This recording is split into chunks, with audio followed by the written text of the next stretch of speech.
Stavi ovo u zemlju prije sadnje paprika, paradajza i krastavaca i rodit će kao ludi. Dragi baštovani, dobrodošli nazad na kanal.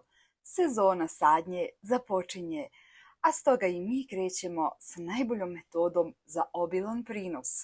Ovo možete sipati u zemlju prije sadnje, prije cvjetanja i prije rađanja plodova. Koristi se 1 do 2 puta sedmično, a recept je jednostavan. 2 supene kašike kvasca i 1 kašika šećera kako bi aktivirala kvasac. Sve to razredite sa 400 ml tople vode.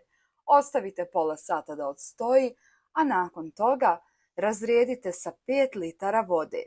Sipajte otprilike 1 čašu na svaku biljku.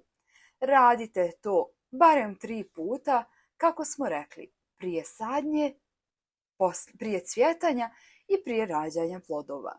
Ovo će vam biti veoma korisno, a ako ste sa mnom u ovom dijelu videa, ostavite mi jedno srce u komentaru kako bih znala da me gledate do samog kraja. Hvala vam puno i pozdrav!